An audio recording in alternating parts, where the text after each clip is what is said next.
Turn to Psalm 3 because I want to show you the remarkable prayer that David prays. Look at this. Back to my drawing. David, just to give you the backdrop, David, his son Absalom, runs him out of town, Jerusalem, the city of David. David crosses the Kidron Valley. We already saw in 1 Samuel 15, or 2 Samuel 15, he's barefooted. He has his head covered. He's looking down. He is audibly weeping and wailing and walking barefooted across this rocky valley, the Kidron Valley ravine and the brook, up the Mount of Olives. And it says when he gets to the top, 1 Samuel 15, or 2 Samuel 15:32 says, he worshiped. He stops and worships. Now, who in your Bible, which one of you in Psalm 3 has the superscript? Okay, any of my front row? Why do none of my front row people have a superscript? You don't have one? Oh, I guess I volunteer. St. Joseph is going to read to us the context of everything for the next hour. If you only listen to Joseph, you've got everything, okay? A psalm of David when he fled from Absalom, his son. And do you know what I wrote? Can you see what I wrote right there? Probably. 2 Samuel 15:13-32. Forever, whenever you read the third psalm, you must think about 2 Samuel 15:13-32. That is the context for Psalm 3.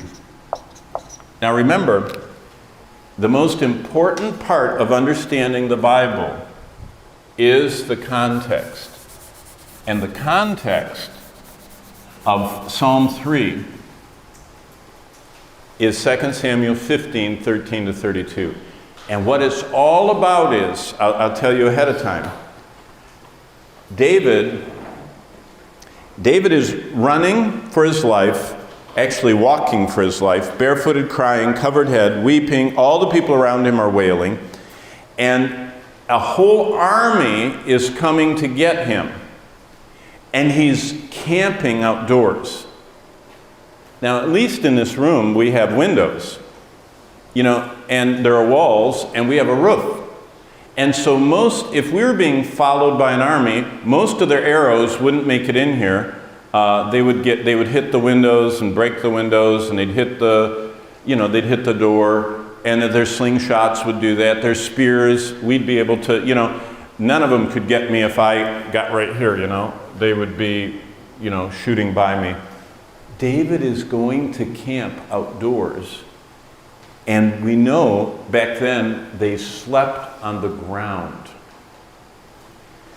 Now, do you think you could fall asleep if an entire army had swept down through your hometown and you were out here sleeping on the ground? Did you know I had trouble sleeping during the typhoon? It was so loud in our room. Was it loud in your room? It wasn't loud? It was loud in our room. I mean, it sounded like we were on a jet. It's the very same sound as flying. That wind by you. And so I kept waiting for the jet to land, and it just got louder and louder and louder. It just kept going up, and it didn't go down until it was over. David is going to sleep. Look what it says in Psalm 3, verse 5. I lay down and slept. I awoke, for the Lord sustained me. I will not, verse 6, be afraid of 10,000 people that are coming to get me. Do you see how beautiful this psalm is? Now, what are we looking at as far as in our studies? Well, this is our 17th hour together. And what we see is the peace that God gives his servants, which I call sleeping grace. Did you know there are many people that can't sleep? Now, some people can't sleep because they have sickness, you know, and there are things wrong with them, but that's only a few people. You know what most people can't sleep because of? Anxiety. They are so concerned about everything. They're afraid for their safety, they're afraid for the future, they're afraid for all of their family members, they're afraid for their job, they're afraid for their health, they're anxious. Now, most of us, do you all know the English word worry?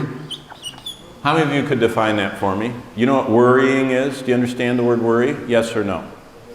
Okay. Worrying actually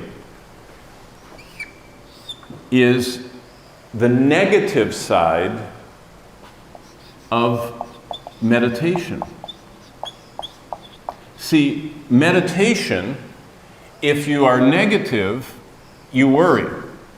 Meditation means you think about something all the time. You meditate. Some of you are meditating on your verses for that verse test last night.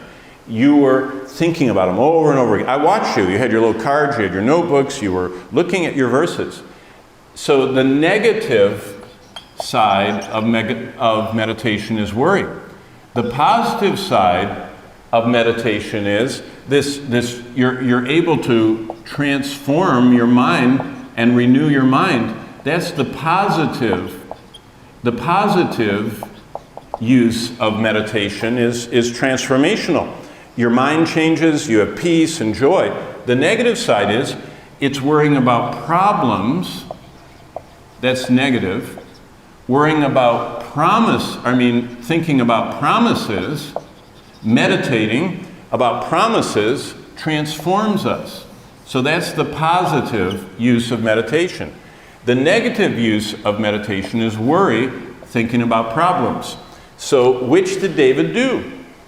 Psalm 3 is all about David meditating not on the army coming, his son killing him, and all of his problems, but meditating on all of God's promises.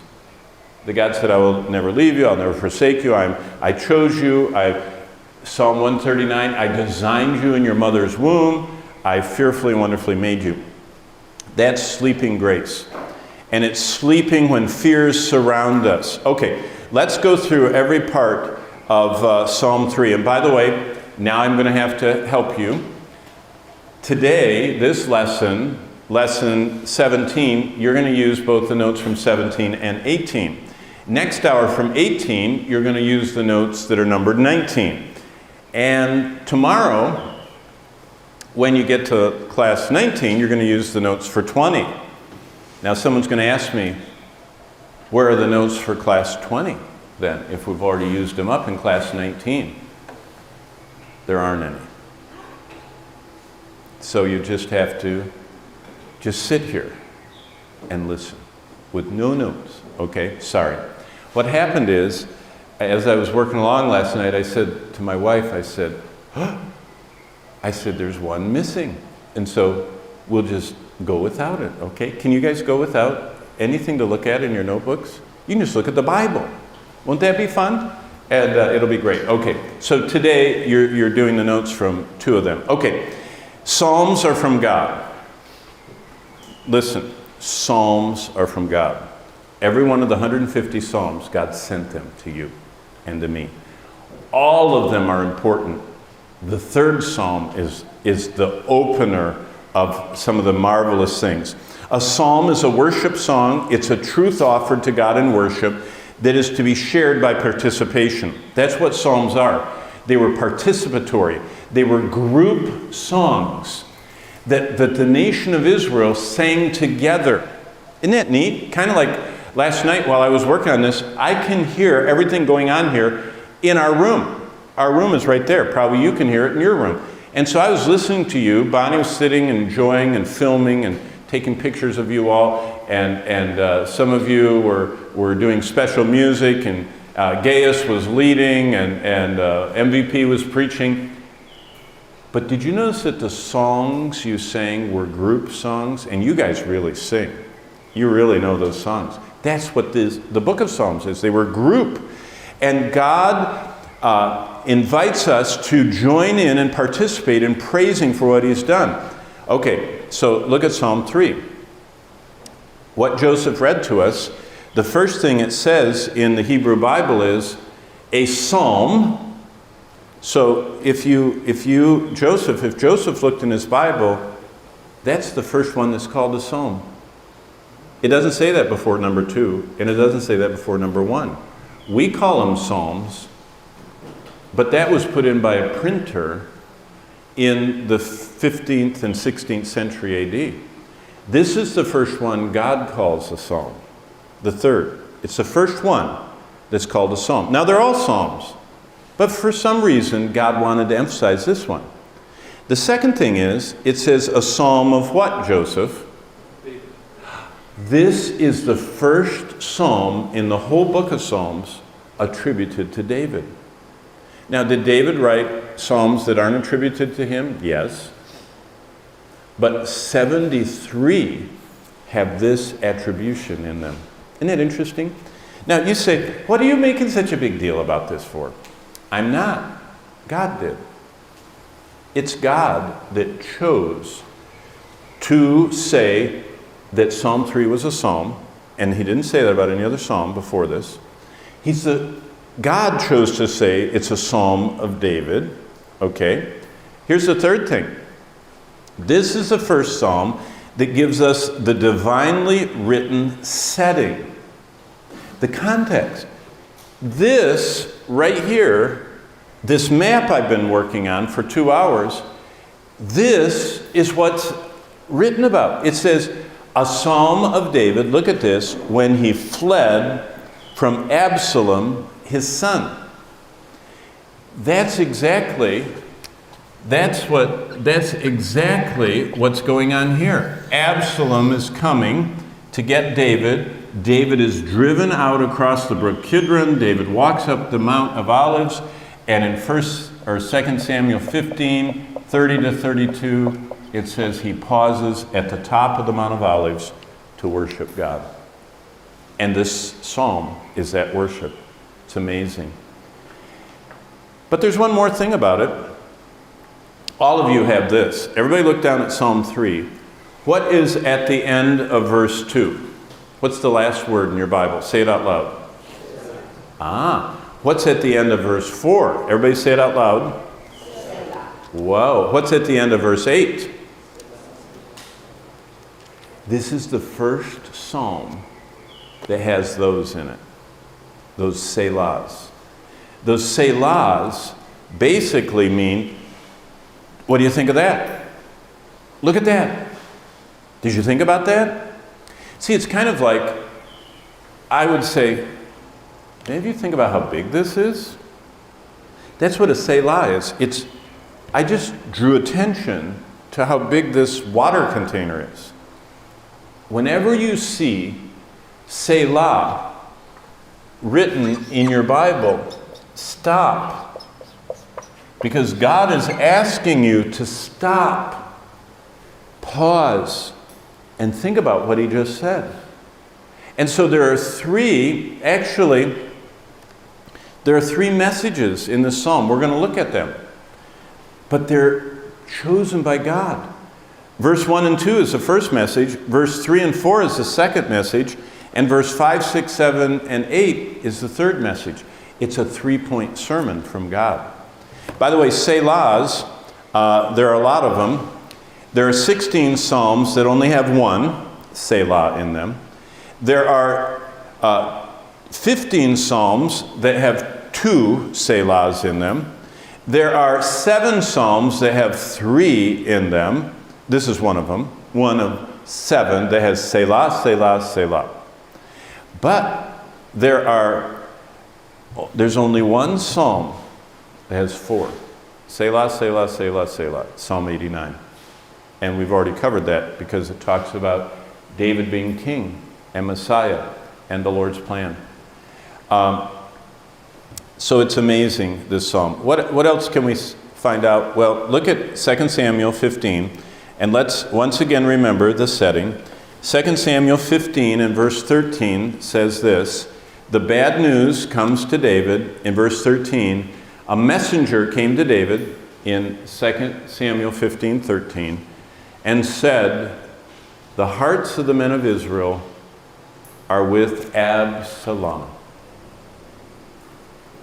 David knew in chapter 12 the sword would not depart from his family and that God was going to send adversity. He knew it. His first son died. He knew it. There's this whole problem with Ammon and Tamar. And now, Absalom. See, David knew that trouble was coming. And when David knew that trouble was coming, it meant God was going to dip his life in hot water. Trouble, pain, problems. Do you know what most of us do? We see a problem coming, we run away from it. We hide from it. We ignore it. Did you know problems, adversity, struggles, difficulties are sent from God to show what's inside of us?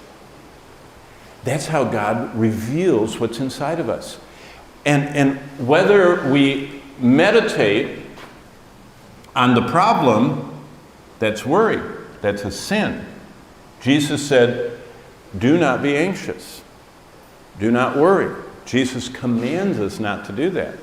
He said, use your meditator not on your problems, but as soon as a problem comes your way, you don't ignore it, you start meditating on every promise of God that's connected to that problem. Is that how you look at the Bible? Look at the Bible as, when you're reading it, as finding every promise God gives for all the problems of life. And David's life is the most written about life in the Bible. All of his problems are written about with a promise attached to them so that we have a plan what to meditate on so that we don't worry about our problems. So David's memories, think about what David was thinking about. David remembered how he rescued his own son Absalom so many times. Absalom's been with David for a long time. Absalom is a grown man now. And David had had him for 30 plus years. David had rescued young Absalom from Saul's hand. Do you remember when David took his family to Moab? Remember, I went right like this and I said, look at what David did. He took his family up to Moab and left them with the king of Moab so that Saul wouldn't capture his family, kill his family, or anything. Little Absalom was in that group. David remembered that. Later, David had risked his life to attack the raiding bands from the city of Ziklag. Absalom had been dragged off by the raiding bands when Ziklag was captured and burned, way back when David was up there with the Philistines. David immediately started thinking, how many times have I rescued Absalom? I rescued him from Saul. I rescued him from the raiding bands. I'm the one that protected him. I fed him. I provided for him. I gave him a home. In his thoughts also went to the fact, look at verse 13, it says, the hearts of the people, 2 Samuel 15:13, are with Absalom. Do you know what else really hurt? Not only did David rescue Absalom so many times, the whole nation of Israel would have been decimated by the Philistines. They would have run up every valley and they would have knocked out, I mean, when the Philistines came, they took everything. They raped the women, they killed the men, they took everything they had. You know what David could have said? Your heart is with Absalom. Absalom's never saved you from anyone. I'm the one that rescued you from the Ammonites, from the Moabites, from the Edomites, from the Philistines, from the Amalekites. I'm the one that kept you from the Syrians. Do you see? If David would have meditated on all those awful things, all it would have done is made him anxious, fearful, and bitter. Now, let's think about what's going on. Look at verse 14. Okay, you're in 2 Samuel 15. Look at verse 14. As soon as the bad news came, Absalom that you rescued is coming to kill you, and the people that you rescued don't love you anymore, they love him. That's the problem. Now, what is David's response? Verse 14. So David said to all his servants who were with him at Jerusalem, "Arise, let us flee, or we shall not escape from Absalom. Make haste to depart, lest he overtake us suddenly and bring disaster upon us, and strike the city with the edge of the sword." Do you notice all the things David's concerned about? This is the city of God, the city God chose for his name. This is the place where the tabernacle, the ark, the priests, God's name. This is on Mount Moriah, where right up here on Mount Moriah, Jesus is going to be crucified, right there. This is where Abraham offered Isaac, right there. This is where the temple is going to be. David only thought about two things: protect the city, protect the family. You know what he could have said? "I'm getting out of here. I'm saving myself." He said, let's protect the city, let's protect the family. See, David thought reasonably. And so he's at his lowest moment. Now let's look at what God does. Number one, God does 8 things, and let's see if I can get through these all. When David was at the bottom, God sent him help.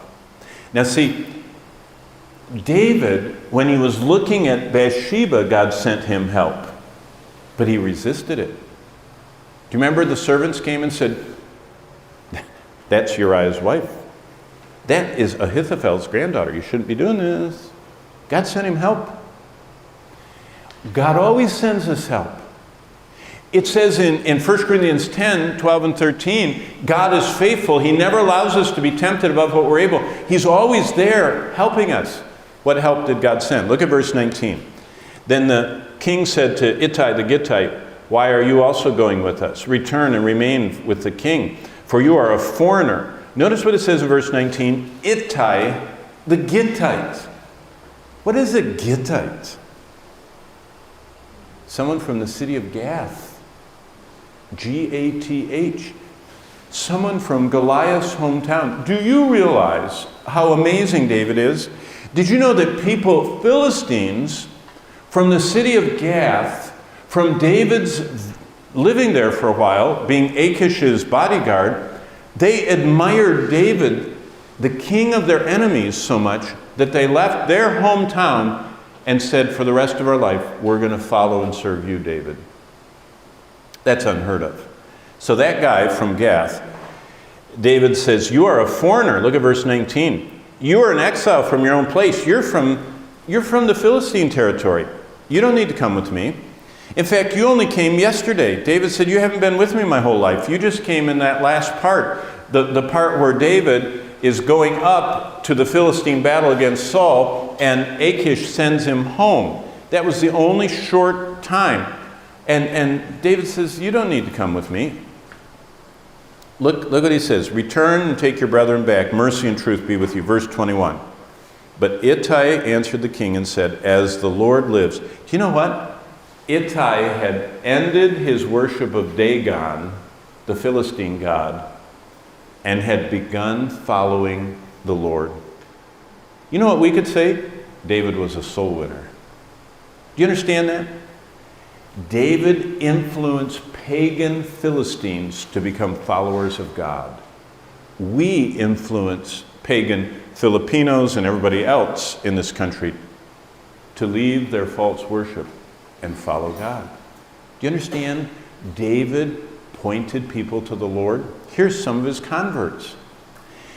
Did you know there's only one thing you can take with you to heaven? What is that? People.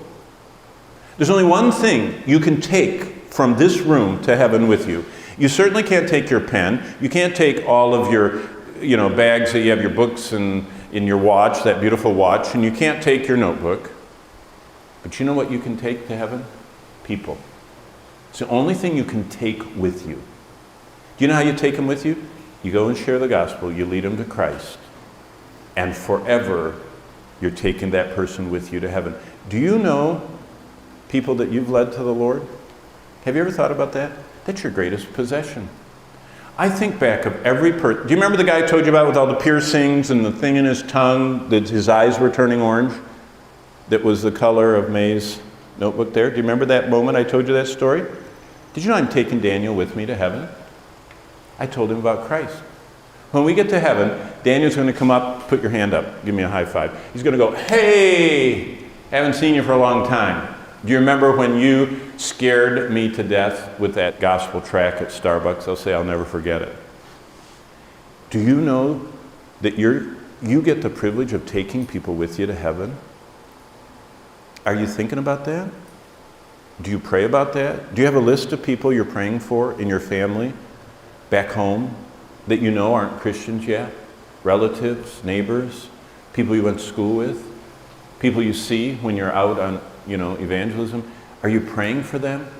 See, right in the midst of this thing, God sent David help. You know what he sent him? He sent one of the eternal benefits of David, the byproduct of his life. He's taken people with him to heaven. Ittai was born in Gath. He would have gone to hell because he was an idol-worshiping Philistine, and David came into his life. David showed the Lord to him, and Ittai wanted to follow the Lord. Wow. Boy, that's encouraging. Well, it doesn't stop there. When David was at his weakest point, he waits for God to provide. Look at verse 25. And the king said to Zadok, carry the ark of God back to the city. If I find favor in the eyes of the Lord, he will bring me back, and he will bring it to me, both it and his dwelling place. You know what he said? I'm not going to take matters into my own hands. I'm not going to take that ark like some magic charm and, like a superhero action movie, Thor's hammer. I'm going to blast all the enemies that are coming after me like Absalom is. No, I'm going to wait for God to provide. Number 3. Look at verse 30. So David went up, see, right here, he crossed the Kidron, he climbs the steep incline of the Mount of Olives. And it says he went up, he had his head covered, he was barefoot, the people also covered their head and went up, weeping as they went. Verse 32. Now it happened when David came to the top of the mountain, he offered his worship to God. Wow. Proskuneo, that's the word for worship, speaks of getting down on your face, down close to the ground, hands and knees or flat, and looking up like this. Actually, it speaks of even kissing. It's kind of like when a subject comes before a king, they get as low as possible and they go, you're to be honored. That's exactly what David did up there. And what he said, he wrote down. That's what the 3rd Psalm is. It's amazing. At his lowest moment of his life, David bows and offers a psalm of praise to God. Wow. You know what that tells us? God's servants can continue in worship even when life is tough, life is difficult, it looks almost impossible to go on. Do you remember the story I told you about John Bunyan? Did I tell you that, or the upstairs students? That John Bunyan in jail, that his wife brought him milk every day? I think I used this as the milk bottle. Joella's, didn't I go like this and say that the cork in the milk bottle? Did any of you remember that story? John Bunyan was in prison for like 16 years. And every day his wife walked 3 miles and brought him a milk bottle with a cork in it. And he took that with a little knife and shaved off little strips of the cork and wrote the best-selling book in the world next to the Bible. Wow. You know what that means? Even in the lowest moments of life, we can offer worship to the Lord. There's another missionary besides this one. His name was Adoniram Judson. He went to Myanmar, Burma. It's over there, just across the water from you guys in Myanmar. Very pagan place. In fact, it's got the longest war going on in the world. There's a war that's been going on there almost 70 years. Non-stop battle in that country. A civil war between the two halves of it. It also is the one country in the world that has the highest drug use of the world. The highest per capita use of heroin. The highly addictive drug heroin. It's grown there in Myanmar, the poppies, where they harvest the heroin, and 95% of all men over the age of 13 are addicts. No country in the world is like that. You ever think about how dark that place is? That's where Adoniram Judson went. And that was 300 years ago he went there. He went to the darkest spot on earth, is what he called it. Because they worship demons there. And they're addicted to opium there. And they murder each other. They're just like animals, is what he described them as. And you know what, he went there? And do you know what the king of Myanmar, of Siam, did to him? They put him in jail. And he translated the Bible. He kept his papers, his manuscripts, in his pillow of his jail cell. And for years, he was in jail, translating the Bible. And now, the southern half of the nation is filled with believers, and the northern half is filled with all those drug addicts and people killing each other. And he ministered down there in the south and translated the scriptures while he was in jail. See, most of us, if we have a sore throat, or if we stub our toe, or our back hurts, we go, oh, I can't go on open air. I can't go witnessing. My back hurts. You know, my throat hurts. I can't talk. You ever think, David is running for his life, and he writes this psalm. Okay, we'll never get through these unless someone goes faster, me. When David was in his least control of his circumstance, he entrusts his situation to the Lord.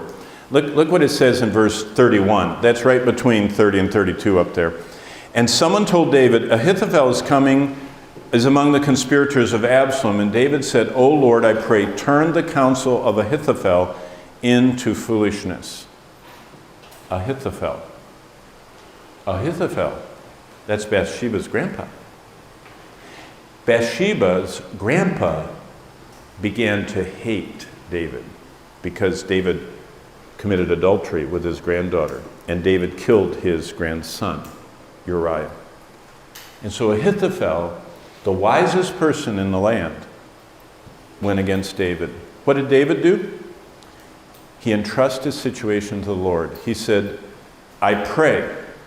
See, David could have worried and meditated on the problem that the smartest planner of everything, who was Ahithophel, he is going to defeat me. Or he could trust God's promises. And that's what he did. When you pray, you commit things to the Lord. You say, Lord, I can't do this on my own. I'm giving it to you. He prayed. That's not all he does. Number 5. When David was attacked, he realized that God allowed his adversaries for his own purpose. Keep going from chapter 15 to chapter 16, and let me read to you what happens starting in verse 9. The reference up there, instead of 15:30 to 32, should be 16:9 to 11. Look what happens in 16:9. This guy, his name is Shimei. Starting in verse 5, David is walking like this, head covered, crying, barefooted like this. And all of a sudden he hears this sound, and it's someone screaming and yelling and everything. So David, knows trouble is coming, and he looks up from under his towel on his head with tears running down his face. And here comes this wild-eyed maniac with a handful of rocks, and he's throwing rocks at David and spitting and throwing dirt at him and cursing him. And David is surrounded by this column of special forces. If you've ever read about David's mighty men, these guys would jump into a pit with a lion and kill the lion. One of them ran into a field with 300 soldiers, took the spear out of one of the soldiers' hands, and killed all 300 of them. I mean, these guys are they're better than the Avengers. These are real people. And that was just 2 of them. All 30 of them were unbelievably bold, fierce fighters that were they were just really amazing. They're all standing around David, guarding him. David's in the middle, crying, barefooted, no sword. And here comes this little weasel guy with a handful of stones, throwing them at David, spitting, throwing dust, cursing him. And look at verse 9. And Abishai, the son of Zeruiah, said to the king, "Why should this dead dog curse my lord the king? Please let me go over," and look at what he says. Verse 9. What does the last part say? Yeah. Chop or take off his head. Hebrew is literally, let me lift his head. What he meant is, I'm going to take my sword, go, and before his head drops to the ground, I'm going to put it on the end of my sword, I'm going to lift it up and say, that's what happens to anybody that spits at the king and throws a rock at him. And what does David say? Go get him. Get him twice, once for me. No. The king said, what have I to do with you, sons of Zeruiah? Let him curse. Because the Lord has said to him, curse David. Who then shall say, why have you done this? Wow, verse 11. And David said to Abishai and all of his servants, see how my own son, who came from my own body, is chasing me to this point. He said, if all that happened, let him alone, verse 11. Let him curse, for the Lord has ordered him. David entrusted his afflictions to the Lord. Did you know that God raises up adversaries? Do you have anybody who's doing this to you? Spitting, cursing, throwing stuff at you. They say mean things about you. They lie about you. They make your friends not like you. They betray you. Did you know that God allows that to happen? David said it. God sends adversaries to see what's in our heart. That's why. So that what's in us. He realized God allows adversaries for his own purposes.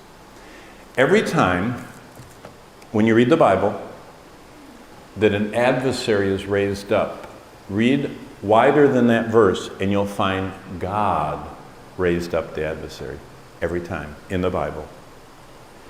God raises up adversaries so he can find out what's in our heart.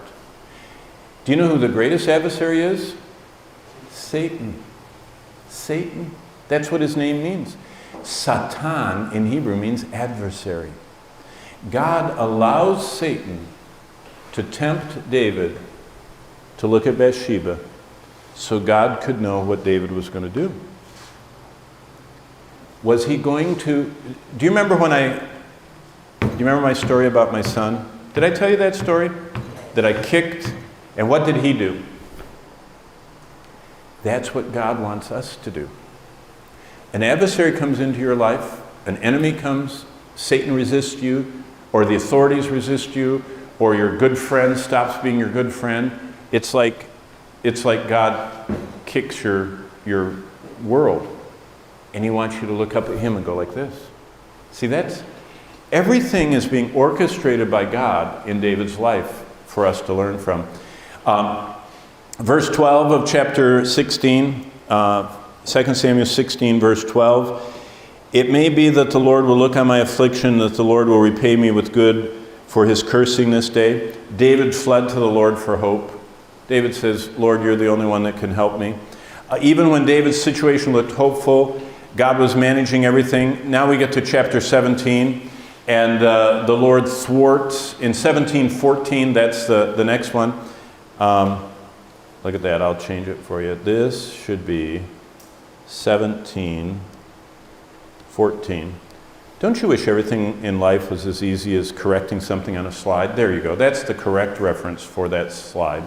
God was managing everything, and at just the right moment, this one's going to be harder. This one should be 2 Samuel 17, 27 to 29. There we go. Boom. There we go. Look what it says in verse 27 of 2 Samuel 17. Now it happened when David came to Mahanaim that Shobi the son of Nahash from Rabbah, the people of Ammon, Machir the son of Ammiel of Lodabar, and Barzillai the Gileadite from Rogelim. What a mouthful of names that is. Brought, verse 28 of chapter 17. Brought. Remember I told you they're going out into the wilderness? Remember that? They're going to sleep on the ground. They trudge from up there to right here. That's taken 2 chapters. And look what happens. Verse 28. They brought beds, basins, earthen vessels, wheat, barley, flour, parched grain, beans, lentils, parched seeds. You know what that means? They came with an order from Pizza Hut. They came from, how do you say it, Jollibee, right? Something for everybody, okay? Everything you like. And honey, verse 29, and curds and cheese for the herd. So they also got some Cold Stone Creamery, little ice cream there. For David and the people who were with him to eat, and they said, the people are hungry, weary, and thirsty. At just the exact moment God planned, all of David's needs are met. Okay, what's the lesson? When our dreams turn to ashes. What were David's dreams? David's dreams were that his son would sit on the throne after him. His son is coming to kill him. David's dream was that he would build the temple for the Lord, and the Lord said, no, you can't build it. David's dreams were that he would have family time, and Absalom comes to kill his family, and he's on the run. Everything, his dreams turned to ashes. So what does David do? And let's go back to Psalm 3, and we have 7 minutes to finish. So go back to Psalm 3, and we're going to examine. Remember I told you there are 3 sermons, 3-point sermon in this? God's servants can continue to worship. When David had this horrible event come to him, he turns it into a worship time. Worship always. Now, for a minute, stop and think about sleep. Some of you are thinking about it a bit too much. It's time for you to wake up. Do you know what I used to do? When I was a professor, I was a seminary professor before I was a missionary, and I used to teach at the Master's Seminary with Dr. John MacArthur. And when I taught at the seminary, many of the men in the seminary were married, had children, they had a full-time job in Los Angeles, plus they were going to seminary, and the only way they could go to seminary was they worked all night. They worked the night shift. They would go into work like at 5 or 6 at night and work, or they'd go into work at 9 at night and work all night until class. And so I would be teaching along, and all over the room, there'd be 50 guys in my class. I would teach theology 3 or soteriology or eschatology or ecclesiology or whatever I was teaching. And a guy would fall asleep right in the middle of class. I mean, out cold. This is what I taught my class to do. Shows you how bad I was. The Lord has worked on me a lot.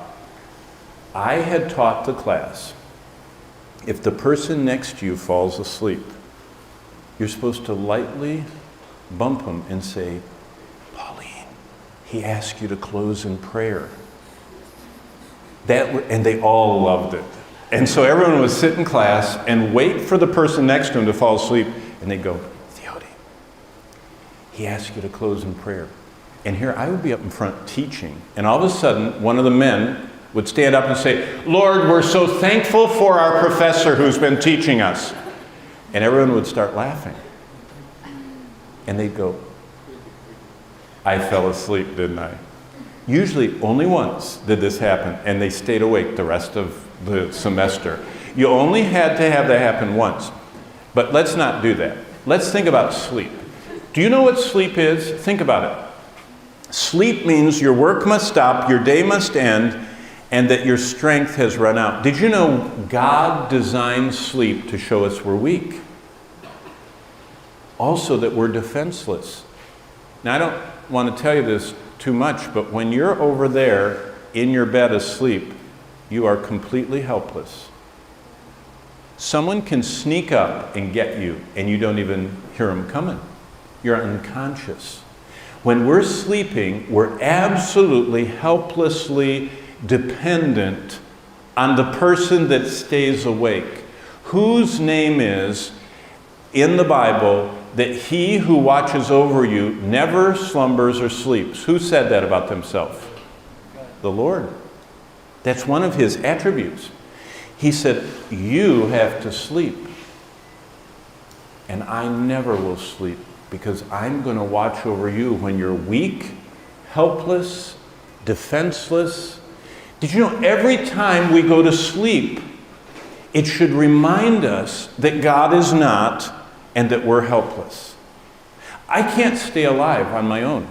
I have to drink water, I have to eat the incredible good food you guys are cooking over there in the kitchen. I have to sleep at night to get strengthened to start another day. God designed sleep to show us that. And so, David writes a psalm about sleep. Look at the third psalm. It says in the third psalm, in verse 5, I lay down and slept. Did you know that's the only reference to sleeping that's talking about a theology of sleep in the whole Bible? And what it's saying is that we're supposed to trust God no matter what. That's the context. The third psalm was written right there on top of the Mount of Olives when an enemy army was coming. David was on the run. He was being driven out of town. He had the enemy coming for him. He's headed out into the wilderness. He has nothing but he's barefooted, and he's got enemies coming, most pointedly, Shimei throwing rocks at him right at the moment. And David is headed out there to lay down on the ground and sleep. And you have to trust God no matter what happens. Okay, here are the three messages that are in this psalm. Like David will always face battlefields. Look at verses 1 and 2. O Lord, how they have increased to trouble me. Many rise up against me. Many are those who say of me, there's no help for him in God. Pause, Selah. We're all going to face battles. Now, none of you have a son named Absalom, and none of you live in the city of David, and none of you are going to stand on top of Mount of Olives barefooted. Unless you remember this and go on the Word of Life trip and do that, but probably not. But we're all going to have battlefields the rest of our life. Number 2, we all get to make choices. Look at the next verses. But you, O Lord, are a shield for me, the glory, the one who lifts up my head. Did you catch that? Lift up my head? What was David doing? He was like this. It actually says he was looking down and crying. Did you know my kids, I would give them a bicycle for Christmas, and they would go riding their bicycle and messing around, doing tricks, and they'd crash their bicycle and bend it, and it wouldn't work, and they'd come to me like this. Oh, I ruined my bicycle. And they'd come up to me like this, looking down, and you know what I would always do? I'd put my hand under their chin and I'd lift it up. That's what you... Look at verse 3. You are the shield for me, the one who lifts up my head. David's crying. He said, I messed up life. I messed up my family. I messed up your name. And God said, hey, your sins are gone, Nathan told him. You will not die. They're put on Christ. He lifted up his head. He said, I'm a shield about you. Wow. By the way, verse 5, we all need sleep.